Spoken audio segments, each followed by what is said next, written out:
Welcome to the 13th episode of One Line Definition of Adrija's Choice.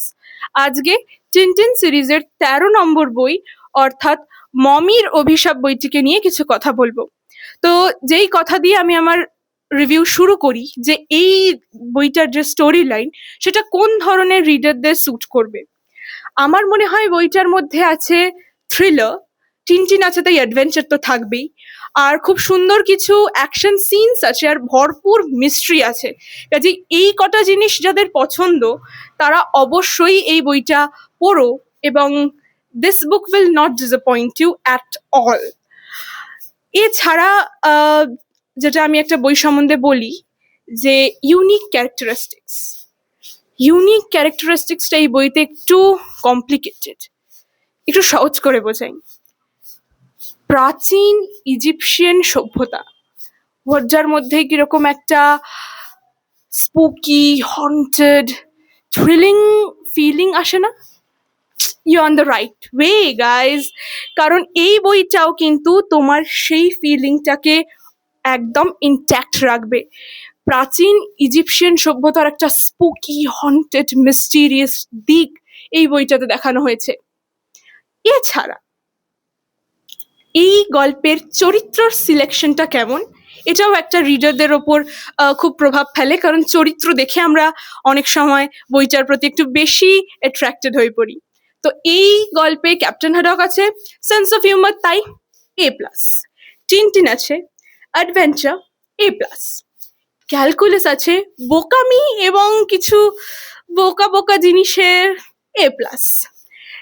এছাড়া এই বইতে Bianca কাস্টোফিয়ারের সঙ্গে তোমাদের দেখা হবে, যে পরবর্তীকালেও তোমরা টিনটিনের বিভিন্ন গল্পে যার সঙ্গে দেখা সাক্ষাৎ হবে তোমাদের, এবং সে আছে কাজেই একটু, আর ক্যাপ্টেন হাডক আছে, দুজনে মিলে না একটা খুব সুন্দর কেমিস্ট্রি তৈরি করবে এই গল্পটাতে। কাজেই অ্যাডভেঞ্চার, থ্রিলার, মিস্ট্রির মাঝখানে কমেডির কিছু ছোট ছোট দর্শনও তোমরা পাবে। সেন্স অফ হিউমারটা খুবই ভালো, একদম যে পেটে কিল মেরে হাসি দেবে সেরম না, বাট স্টিল একটা বইকে সুন্দর করার জন্য যতটা কমেডি লাগে, যতটা সেন্স অফ হিউমার লাগে, এই বইটা সেটা আছে।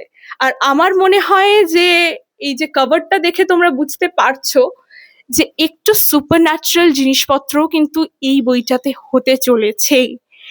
কেন বা কি এই বৃত্তান্ত আর আমি বলছি না ভিডিওয়ে, কারণ তাহলে এটা বুক রিভিউ না, একটা স্টোরি টেলিং ভিডিও হয়ে যাবে, সেটা আমি একদম চাই না। কাজেই এই বইটা ঝটপট পড়ে ফেলো। আর টিনটিনের আর বাকি কিছু বই যদি তোমাদের মনে হয় যে সেগুলো আমি পড়বো কি পড়বো না এরকম একটা দ্বন্দ্বে থাকো, দেন অবশ্যই ছোট মুখে বড় কথা চ্যানেলটা সাবস্ক্রাইব করে দাও এবং তার ব্রিফ ভিডিওগুলো দেখে নাও, কারণ সেখানে তুমি একটা ডিসিশনে পৌঁছাতে পারবে যে সত্যি আমার এই বইটা ভালো লাগবে কি লাগবে না। নেক্সট একটা না কথা বলে না পারছি না, সেটা হচ্ছে এই বইটা কিন্তু শেষ হবে না। এই বইটা পরের ভিডিওতেও কন্টিনিউ হবে, কারণ বইটা এমন জায়গায় তোমায় ছেড়ে যাবে যে তোমায় মিস্ট্রিটা পুরোপুরি জানতে গেলে পড়তে হবে সূর্যদেবের বন্দি, যেটা নিয়ে আজ নয় এপিসোড 14-এ দেখা হচ্ছে।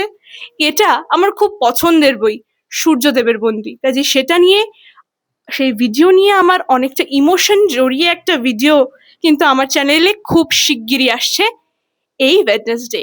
বাই।